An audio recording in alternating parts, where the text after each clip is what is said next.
segmen kisah seram. Okey. Assalamualaikum warahmatullahi wabarakatuh. Sekarang Brother Fai berada di Sungai Kinabatangan, iaitu sungai yang kedua terpanjang di Asia. Okey, tengok sungai Kinabatangan. Okey, keadaan dia sekarang ni agak keruh lah sebab mungkin musim hujan. Ada waktu-waktu tertentu air akan naik ke atas sampai ke kawasan perkampungan.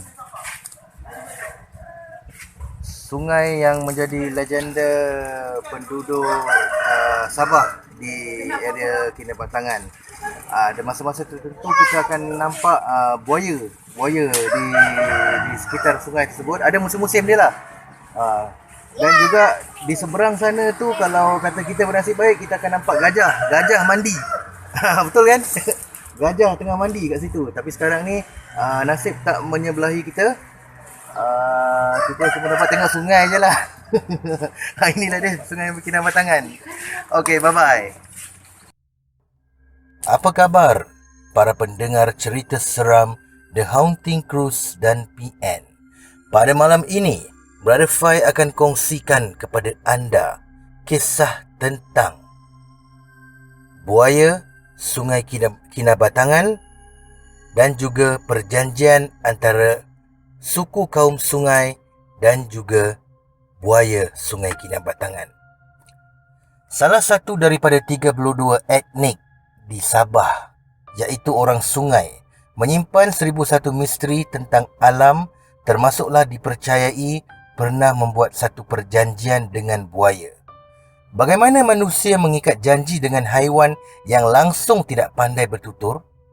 Adakah buaya pada zaman dahulu mampu mengucapkan kata-kata persis diceritakan dalam kisah dongeng kanak-kanak?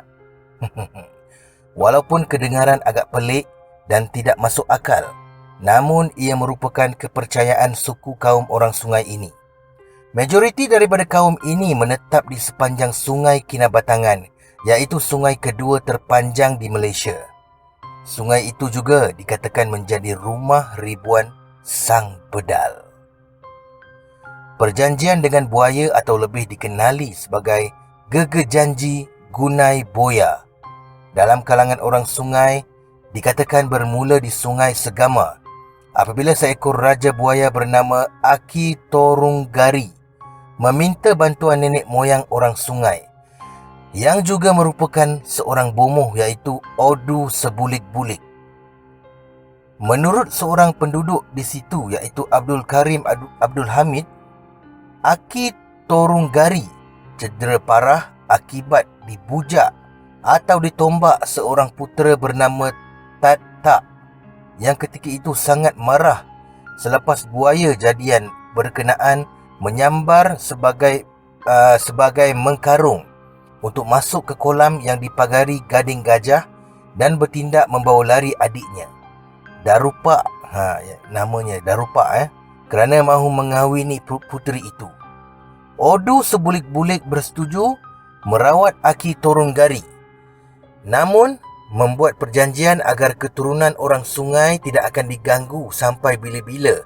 Apalagi dibaham reptilia itu dengan syarat mereka tidak kempunan, iaitu menunaikan apa-apa hasrat sebelum turun ke sungai, kata Abdul Karim. Ada syarat lain yang perlu dipatuhi ketika di sungai seperti tidak mengasah parang kerana bunyinya menjadikan buaya semakin ganas dan juga tidak basuh kelambu di sungai kerana boleh menarik perhatian buaya, ujarnya.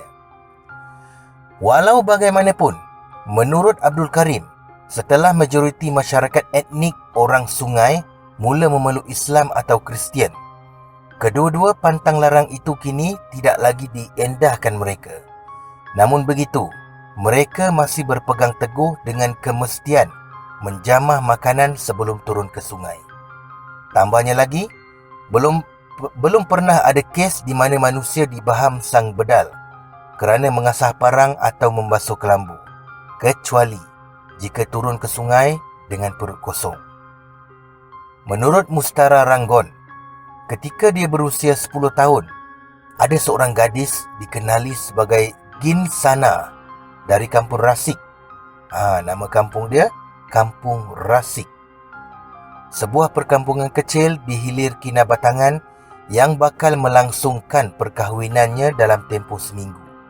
Disambar buaya ketika memudik sungai itu kerana kempunan. Kononnya, dia sudah berkali-kali dinasihatkan tidak turun ke sungai kerana lagi seminggu akan bernikah. Ketika berdayung bersama ibu saudaranya, Ginsana yang duduk di bahagian belakang perahu hilang. Ceritanya, ibu saudaranya cuma sedar Ginsana hilang selepas dengar bunyi percikan air. Selepas 3 hari, barulah mayat Ginsana ditemui dengan kaki sebelah sudah hilang dimakan buaya. Akhirnya, majlis pernikahan yang sepatutnya berlangsung bertukar menjadi kenduri arwah.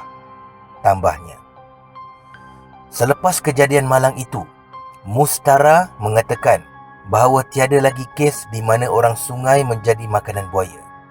Sebaliknya, melibatkan seorang pekerja peladang, iaitu lelaki warga Indonesia yang berusia 20-an. Lelaki berkenaan dikatakan melangkah masuk ke sungai Menanggul, iaitu lubuk buaya yang paling ditakuti penduduk untuk menjali ikan. Insiden ini berlaku kira-kira 7 tahun yang lalu. Pada tahun 2015, seorang pekerja ladang iaitu Hussein Haris turut dijamu sang bedal ketika memancing di Sungai Kinabatangan bersama 3 lagi rakannya. Kejadian itu hanya disedari rakan-rakannya setelah melihat kocakan air serta kelibat seekor buaya. Menurut Mustara, walaupun perjanjian itu dipercayai cuma terpakai kepada orang-orang sungai saja, mereka sentiasa mengingatkan para pelancong supaya tidak turun ke sungai tanpa menjamah sebarang makanan. Hal ini demikian kerana mereka bimbang sekiranya sang bedal di sungai berkenaan menjadikan mereka hidangan. Dengar tu ya. Orang sungai juga percaya dengan larangan duduk membelakangkan sungai ketika berada di dalam bot. Menurut mereka, jika sekiranya nanti buaya sangka yang duduk itu monyet dan terus sambar. Monyet memang gemar duduk membelakangkan sungai.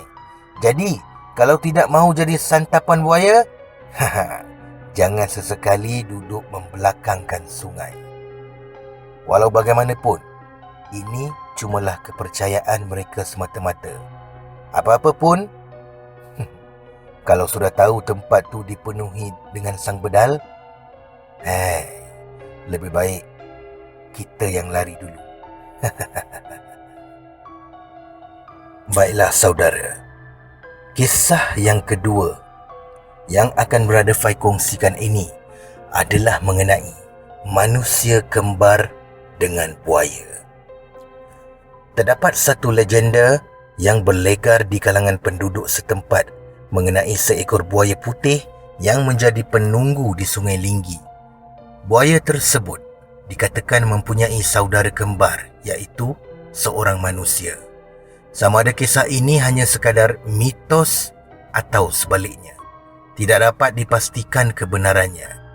Tetapi cerita mengenai manusia kembar dengan buaya ini telah menjadi buah mulut secara turun-temurun di kalangan penduduk kampung sekitar daerah Masjid Tanah dan Linggi. Menurut Ibrahim Abdul Aziz yang berasal dari kampung Sungai Kertih, Pengkalan Balak, suatu ketika dulu, seorang perempuan dikatakan telah melahirkan anak kembar lelaki di kampung tersebut.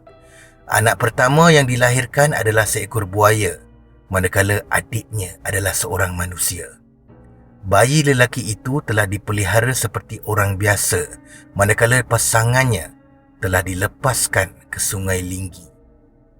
Pada hari-hari tertentu, jika si ibu atau si adik ingin berjumpa dengan buaya tersebut, mereka akan pergi ke beting pasir sambil menyeru nama si abang. Apabila nama diseru, buaya putih tersebut akan muncul di permukaan sungai untuk bersua muka dengan ibu dan adik kembarnya. Legenda mengenai cerita ini menjadi semakin kuat apabila pada tahun 1990-an, bangkai seekor buaya berwarna putih sepanjang 5 meter telah ditemui terdampar di pantai Pengkalan Balak. Berdasarkan kepada kepercayaan fizikal yang terdapat di seluruh badan buaya itu, ia dipercayai telah diserang oleh seekor buaya lain. Buaya itu dikatakan cuba mencari kembarnya selepas kawasannya di Sungai Linggi telah diceroboh oleh buaya lain. Apa yang menghairankan mengenai sang bedal tersebut ialah beberapa anggota badannya dikatakan mempunyai bentuk yang hampir sama dengan fizikal manusia. Jari jemari buaya itu tidak bersisik dan panjang, serta bentuk kukunya pula bulat seperti kuku manusia biasa. Selain itu, gigi hadapannya berbentuk rata, tidak seperti buaya-buaya lain yang mempunyai gigi tajam keseluruhannya. Disebabkan bentuk fizikal tersebut, penduduk setempat percaya itulah buaya yang dikatakan saudara kembar kepada manusia. Ada juga pendapat yang mengatakan buaya di Sungai Linggi ada kaitan dengan jin. Namun kesahihannya mengenai kaitan haiwan ini dengan alam gaib tidak dapat dipastikan. Berdasarkan adat dan kepercayaan masyarakat di kawasan tersebut, seorang yang dilahirkan kembar dengan buaya perlu menjalankan upacara dan ritual-ritual dalam tempoh-tempoh tertentu. Antaranya ialah apabila berbuang, iaitu menghanyutkan telur ke dalam sungai.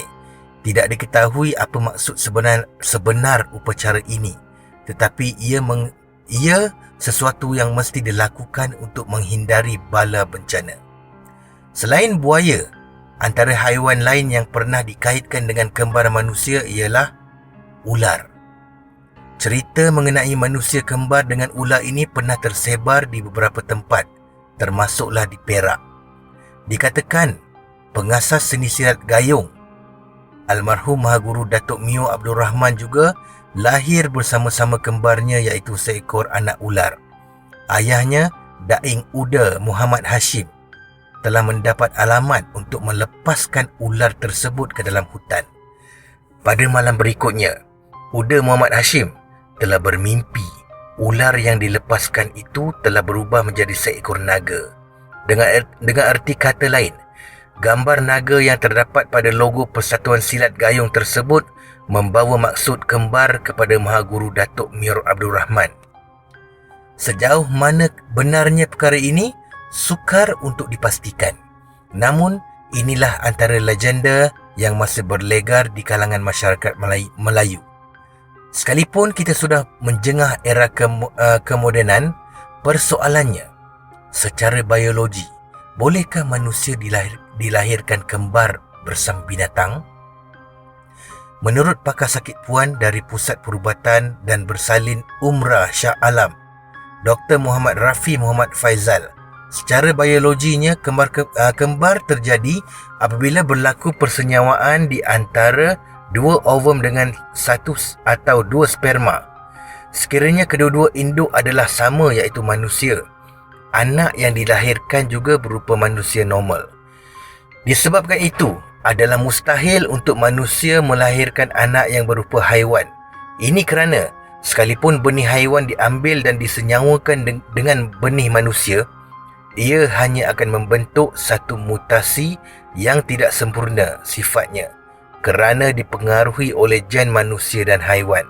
Bagaimanapun perkara ini hanya pernah dirancang oleh beberapa saintis, tetapi tidak pernah dilaksanakan kerana mendapat tentangan daripada pihak yang pro agama. Jelas Dr. Rafi lagi, sepanjang lebih 20 tahun menjadi doktor sakit puan, beliau tidak pernah menemui kes seumpama ini. Justru, beliau menganggap cerita-cerita mengenai manusia kembar dengan buaya atau haiwan lain hanyalah satu dongeng semata-mata. Dr. Rafi percaya kemungkinan ia hanya sekadar satu cerita rekaan yang disensasikan oleh sesuatu pihak. Selain itu, menurut beliau turut menimbulkan persoalan mengapa cerita-cerita sebegini hanya dikaitkan dengan haiwan reptilia saja. Manusia tiada legenda mengapa tiada legenda manusia yang kembar dengan haiwan spesies lain seperti lembu, monyet, burung dan sebagainya? Sudah pasti persoalan tersebut sukar dijawab oleh sesiapa saja. Sekian.